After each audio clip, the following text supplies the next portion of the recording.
Hello again, everybody, and welcome to the Mike Francesa podcast, part of the Bet Rivers Network. Football Friday for week number 12. I say it all the time how fast it goes, and it just flies. I mean, just absolutely flies. We're already talking Thanksgiving, and with the Thanksgiving games, to just take a look ahead for a second. The two games in the day are good. You got the Packers at the Lions, which is going to be an enormously big game for playoff implications.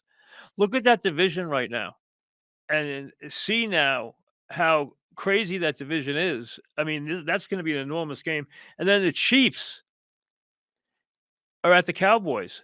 That is a very big game for the Chiefs. And let's start there because one of the real themes right now is the Chiefs being 5-5. There are 10 teams in contention for 7 spots in the AFC.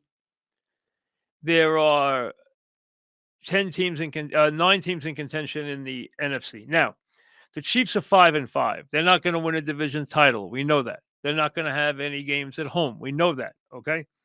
The question is now, are they going to make the playoffs? This is a very big 5 days for the Chiefs.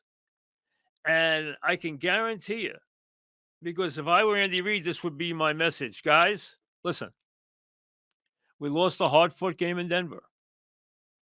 We got a lot of work to do.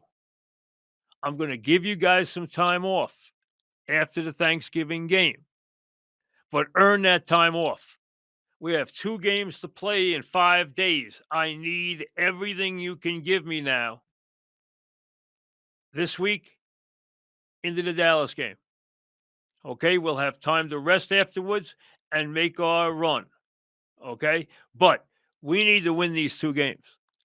They need to beat the Colts at home on Sunday, which is not going to be an easy task. And they need to turn around off that and beat Dallas in their building. Now, we know Dallas has got big defensive problems. Forget what they did against the Raiders. The Raiders are just as bad can be. I cannot believe how bad those things have gotten for the Raiders under Pete Carroll. But Dallas is dangerous because of their offense. We know that.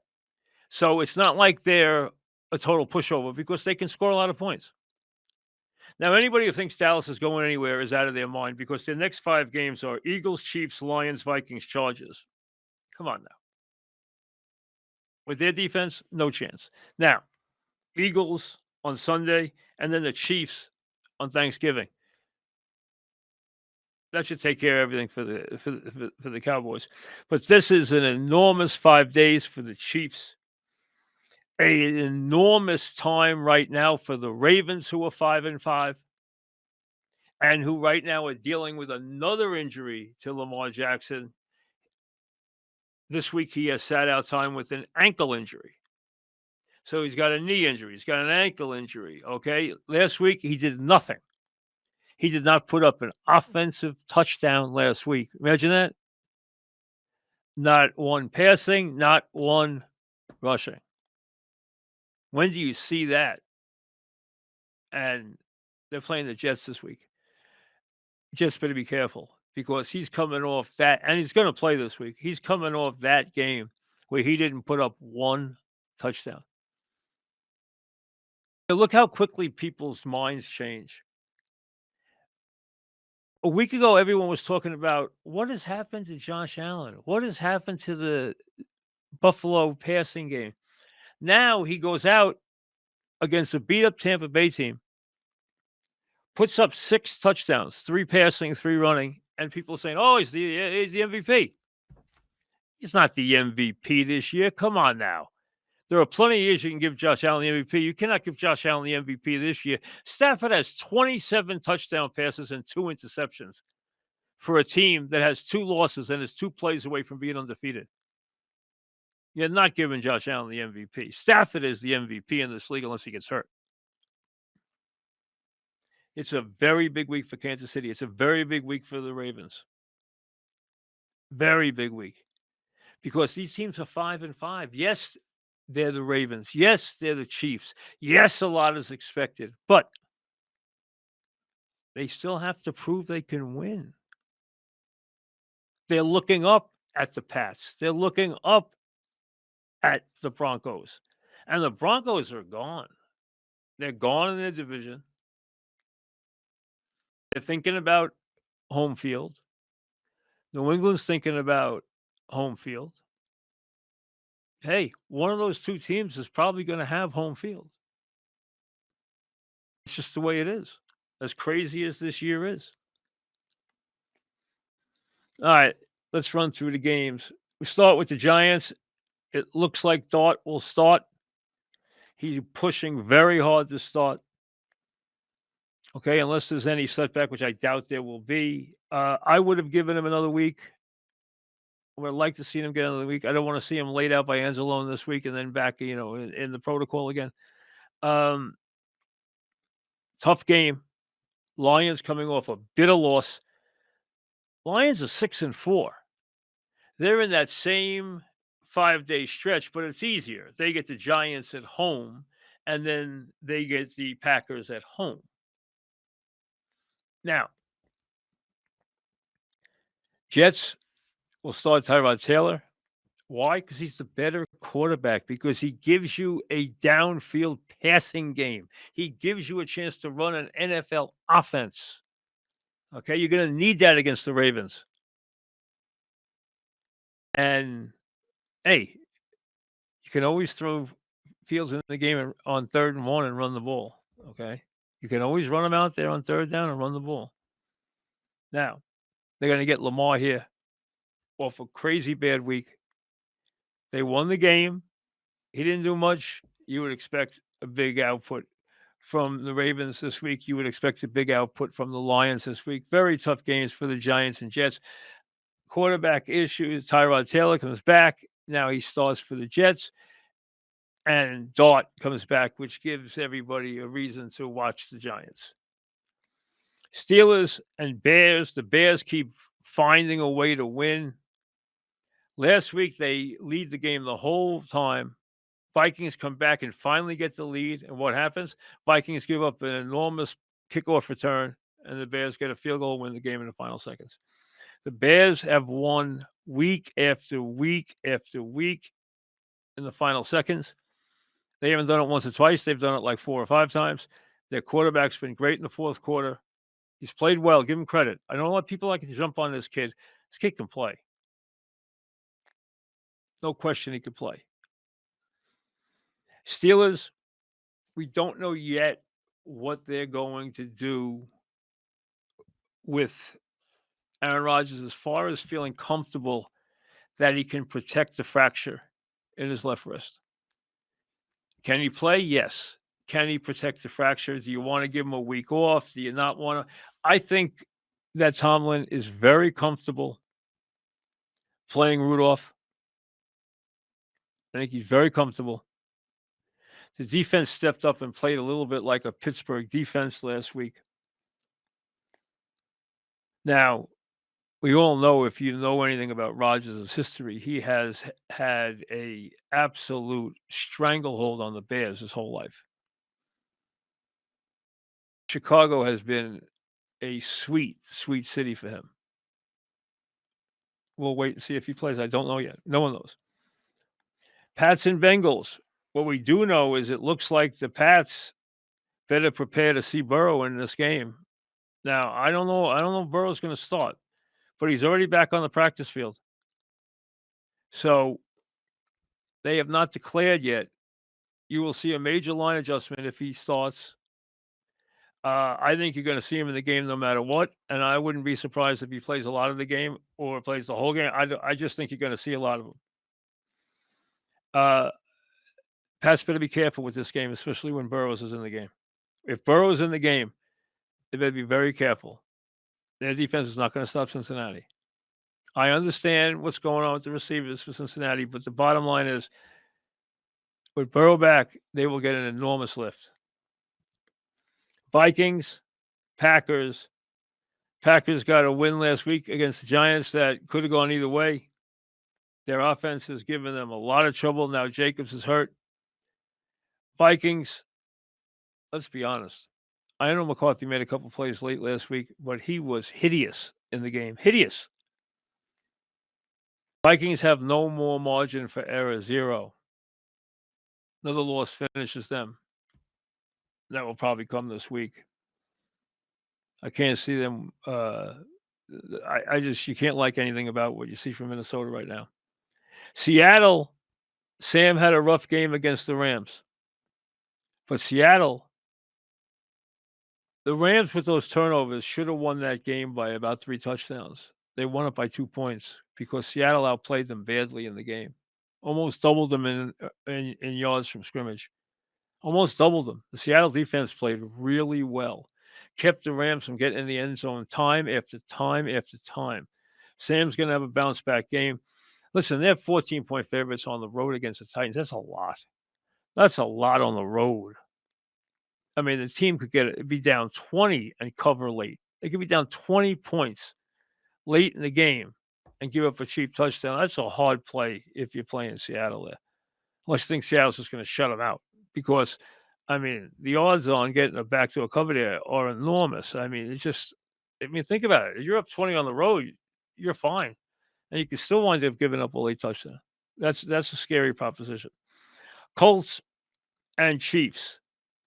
Colts coming off the bye, they're 8-2. Okay, I talked about the 5 big days for the Chiefs. Where are you on the Chiefs? 2 weeks ago, 3 weeks ago, everyone was saying Chiefs are the best team in the AFC. Now they're questioning whether they're going to make the playoffs. What's going on with the whole, this is the new theme. The world is caught up to Andy Reid. Oh, really? You think that's it? Andy Reid, after completely dominating the sport for a decade, now because 1 year his team is 5-5 as it gets older. Now the sport has caught up to Andy Reid. Really? That's your take? It's pretty stupid. I mean, you think the world is caught up? You think Andy Reid can't win games anymore in this league? You think Mahomes can't win more? Bottom line is the Chiefs now, for the first time in a decade, are losing one-score games. They never lost one-score games. Why? Because they have gotten older in key spots, and it is affecting them down the stretch of games. They are not as young as springtime anymore. They have issues. Are they capable of winning games? Yes. Are they capable of making the playoffs? Yes. Would I want to be a team like Denver or a team like New England or anybody who had a really big season and see the Chiefs waiting for me early in the playoffs? Not in 1,000 years. You don't think Andy Reid and Mahomes are going to be a hard out? They have spent their life. They have spent the entire last decade. When you were in high school, you on the Broncos, you on the Pats. When you were in high school, these guys were winning Super Bowls. These guys were building Hall of Fame careers. Do you think now? Listen, they're at the end of the rainbow here. We know that. Mahomes isn't, but a lot of the Chiefs are. Kelsey is. Chris Jones is. There's a lot of guys there. They're getting towards the end of the rainbow. We know that. It can't go on forever. Look at the run they've had. People have all they've seen in the last 10 years is the Chiefs. It's clearly coming to an end. The question is, how quiet or how loud will the ending be? Then the question becomes, A, does Mahomes get another run? He's not guaranteed another big run in his career. I can give you plenty of quarterbacks who never got one and never had runs like his because his has already made him an iconic figure. He's already, if he never does anything again, he's already a first ballot Hall of Famer. The question is, does Andy stay to build with Mahomes? What does Andy want to do? My gut feeling. Now, I've not talked to Andy Reid about this. Matter of fact, I haven't spoken to Andy Reid probably in 2 years. We used to talk a lot more than we do now. Just that's what happens, with me not working every day. It just happens. You know, um, I don't think Andy is someone who wants to leave coaching. I think he wants to coach. I think he loves coaching. I think coaching is who he is. And I think he's going to stay coaching. I just do. Now, that's just my feeling of what I know about Andy Reid. So I think he will try to rebuild this with Mahomes. And there is rebuilding that has to be done. There's no question. See, the thing you have to guard against if you're Kansas City is being afraid to take the step back with Mahomes to build another run. If you try to just put band-aids on everything,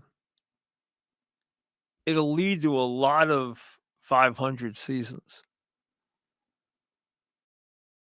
If you take the step back and try to really reconstruct and redesign the product around the great quarterback,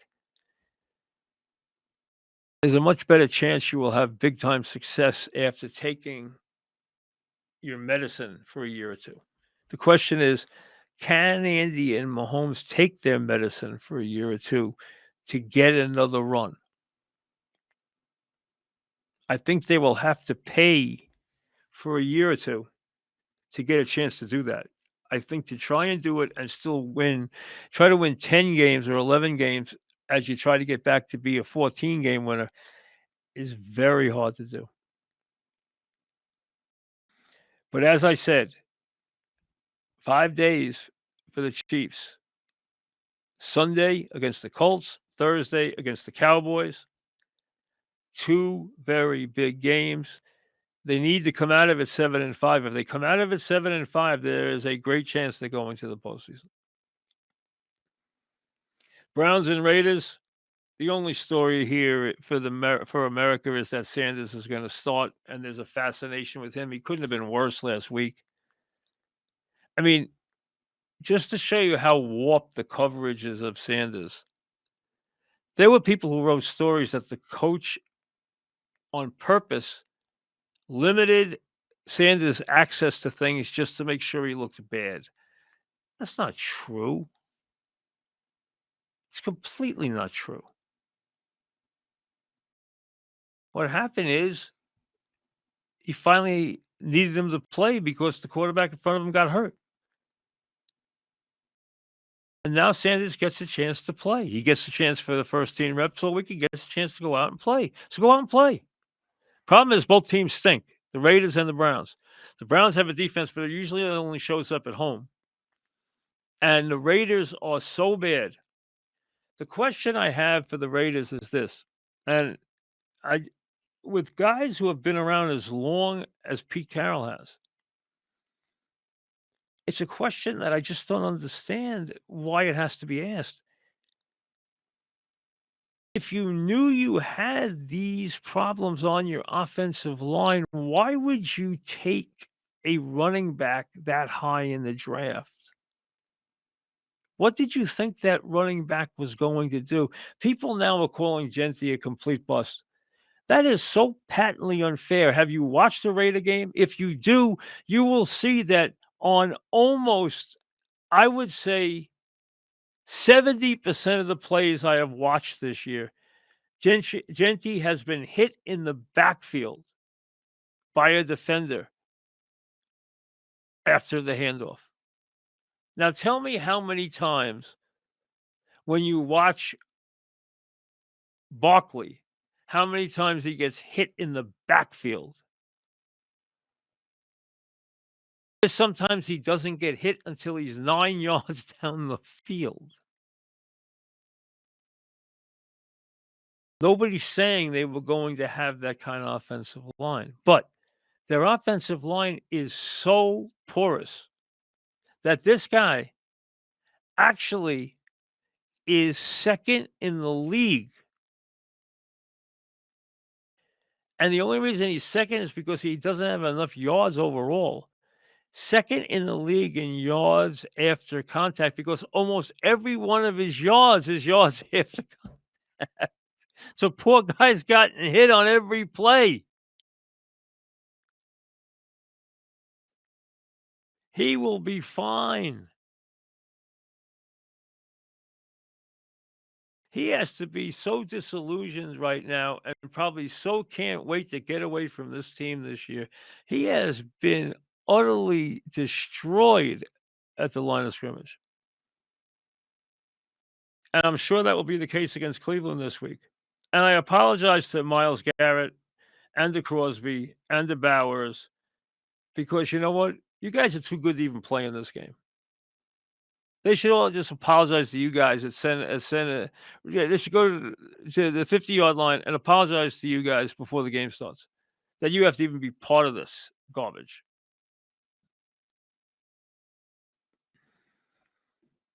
Jags at 6-4. Playoffs right there. But if you're going to make the playoffs, if you're the Jags, you're going to have to win a game like this against the Cardinals. They won in LA against the Raiders. They won in Vegas against the Raiders. Okay, they gave the Raiders 30 points somehow, which is it's the only time I saw the Raiders score any points all year. They couldn't stop Bowers. He had like 1,000 catches that day. He had like 13 catches and 3 touchdowns. 180 yards receiving. The Cards are all beat up. I mean, they have some weapons. We know that. McBride, Harrison, if he's coming back from the appendix, so he had appendicitis. But they are so beat up. And Jacksonville's got a good defense. There's no question. Lawrence hasn't been great. 11 touchdowns, 8 intercepts, 5 more rushing touchdowns. But he's in there fighting every down. He can make every play. He just hasn't flourished the way everybody thought. But he's still dangerous. This is a big game for the Jags. They have to win it. You can't lose this kind of game if you want to go to the playoffs. Eagles 8-2 with the Cowboys 4-5. There were people after the game last week when Dallas was beating on the Raiders saying the Cowboys could get on a run now. Get on a run? Played the Raiders and won. Are you serious? They now play the Eagles, the Chiefs, the Lions, the Vikings, and the Chargers. Good luck. Cowboys are going nowhere with that defense. Eagles, their defense is stepping up bigger and bigger. The Brown thing has become a real problem. Rumblings about the Eagles being disillusioned with their quarterback. How could you possibly be disillusioned with your quarterback? All he does is win. He's played in the Super Bowl twice and played about as well as anybody has ever played in the Super Bowl. About as well as anybody has ever played in the Super Bowl. He does nothing but win his whole life. You're 8-2 and you're worried about your quarterback? Get the big mouth wide receiver out of there, which they can't this year now. Now, they have injuries on the offensive line. They got an injury now to Lane Johnson. Okay? They are not the same offensive line. They are not the same running game. They're going to need their quarterback to run the ball in more opportune moments. He will do that, especially as you head towards the bigger games. And they got to make some pass plays.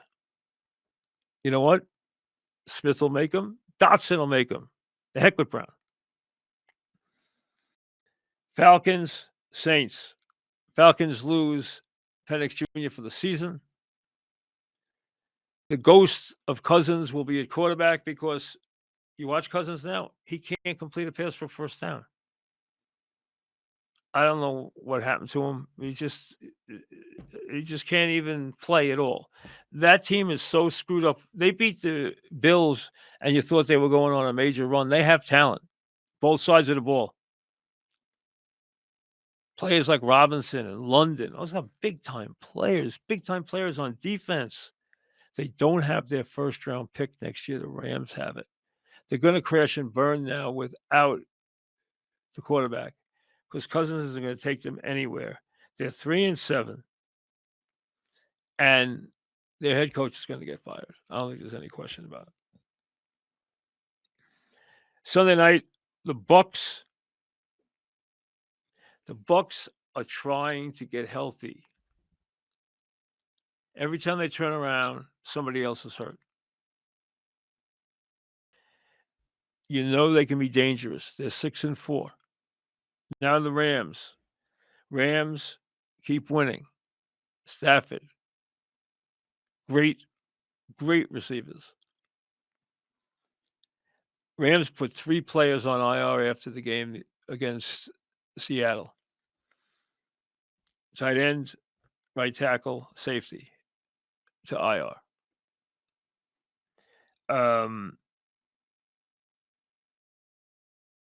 Don't be surprised the Bucks keep this close. Don't be surprised if Rams win. That's just the bottom line.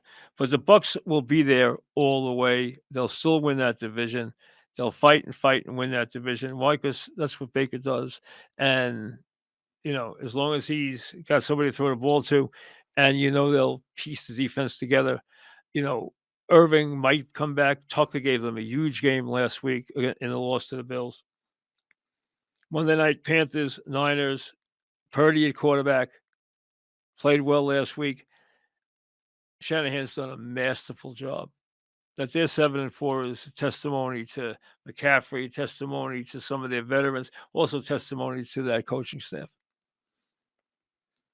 Panthers, they're improved. They're not consistent. One time I pick them, they can't win at home against the Saints, but they can beat other teams everywhere. Niners will win. They'll score points because that's who they are. And buys for Denver at 9-2. Denver's won 8 straight games. Sean is getting cockier by the minute. How about Knicks after the game against Kansas City? They played us hard. Have you noticed what those guys have been doing the last 10 years? You surprised they played you hard? Hey, they played us hard. Really? Okay. But Denver, with that defense and their ability, Knicks can look rotten for a half and then come out in the fourth quarter and look like, Roger the Dodger. Chargers are 7-4. I don't think they can get this done with all the injuries they've had. They've been devastated by injuries. Dolphins are 4-7. They've actually won 3 out of 4. So everybody getting rid of the coach, except the coach wasn't going to have a part of that. And now they're 4-7. Commanders, hey, once Daniels went, and people are starting to overlook what Daniels did last year. Listen, Daniels has been hurt all year this year. Throw this year out. Then look at last year and tell me how you could tell me that you could put anybody else at the top of the quarterback rankings for his year after what he did in his one season. He came in as a rookie and led his team with a brilliant performance to the NFC title game. How can anybody be ahead of that? And now they're putting guys ahead of that because this year he hardly played. He had a shoulder injury. He had a knee injury. He had a hip injury. I mean, he did an elbow. I mean, hey, it happens. The year's a throwout. Look at his first year. They'll be back next year. As we said, so buys for Denver, the Chargers, the Dolphins, the Commanders. This is when the NFL, these next days, from Sunday through Thursday, you can almost hear the engines starting to rev up. Okay? This is when, on Thursday, when the Christmas season goes into the overdrive. Okay? Black Friday. It's a late Thanksgiving, the 27th. All right? The tree next week in New York. All right. The Christmas season in high octane, in overdrive. The NFL goes into overdrive starting Thursday. It is all NFL all the time. They want to be on every day. They want to be part of it every day. They want to rev it up every day. And there are going to be some crazy races in some of these divisions. Look, take a peek for a second. And I don't think often NFL fans look at the standings. Take a peek at some of the races. Look at the North in the NFC and tell me how you're going to decipher and take those teams apart. How you can take apart the Bears, the Lions, and the Packers. Some of these division races are going to be insane. Battles at the top, like the Pats and the Bills, Steelers and the Ravens, and they still have 2 games with each other. Go look at even with the Rams in Seattle. And how big was that win last week for the Rams? But Seattle showed something in defeat that week. They lost, but they were very stubborn in that game. They are a good, good football team. Now, remember, sign up for the free Mike Francesa newsletter. You'll get exclusive content, contests, and offers. Go to the Mike Francesa podcast.com and sign up. BetRivers players who place the same game parlay of at least $10 on NFL or NCAA football games will receive an entry into the weekly Squares game. Winning Squares can earn up to $50 bonus bets per entry. That's right, $50. See the BetRivers app or website for full details. And as we said, this is it. This is a crazy time between Thanksgiving. Between Thanksgiving and New Year's is just a very strange time anyway. Hustling and bustling, a lot to do, a lot of parties, a lot of this, a lot of that, and plenty of NFL football, wall to wall. Baseball's got a lot of things to do with free agency there, which are going to be interesting too. We'll obviously keep you abreast of that, but wall to wall NFL action in a year where the NFL is wide open. I mean, absolutely wide open. There are a lot of teams out there that can get to a Super Bowl this year. A lot. And it looks like the mighty Chiefs, for the first time in a decade, might not be in the way. Or will they? Do they have other ideas? Well, that starts Sunday against the Colts.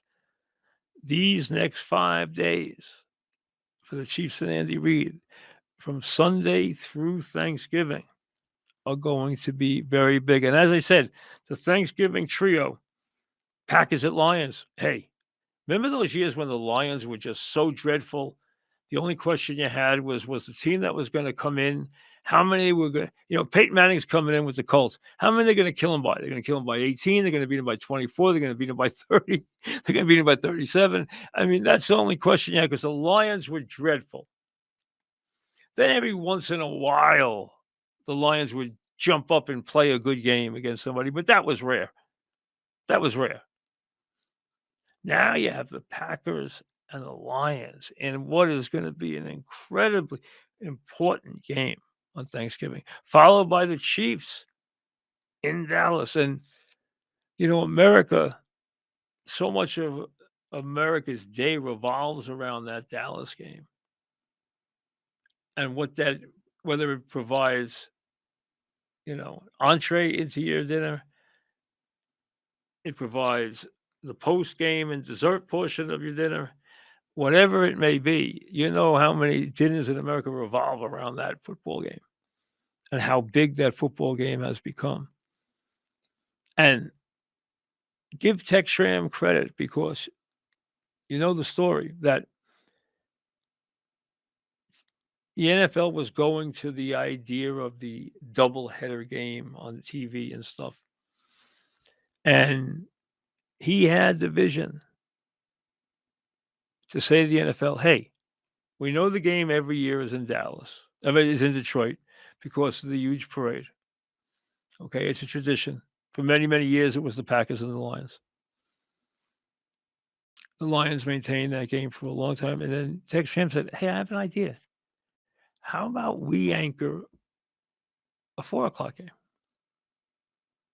Which not only led to the help the growth of the game, but here came the Cowboys with the man with the hat and all their success and the star and their multiplex offense and all their success and the Dallas Cowboy cheerleaders. And all of a sudden, they became America's team. Why? Because of this Thanksgiving game. Their move to Thanksgiving, which started, I'm going to say like 65 or 66, maybe 67. It was somewhere in the late 60s. In the second half of the 60s, I'm going to say, don't pin me to the year, but I think it's if I had to put a gun to my head, I'd say 66. That was right where the team and the league was exploding. The NFL made some very shrewd internal moves at that time. Did some brilliant things with revenue sharing at that time. Did some brilliant things with TV at that time. And that game, though, and what it became, really helped launch the Cowboys as this prized, incredibly popular football machine and the NFL itself.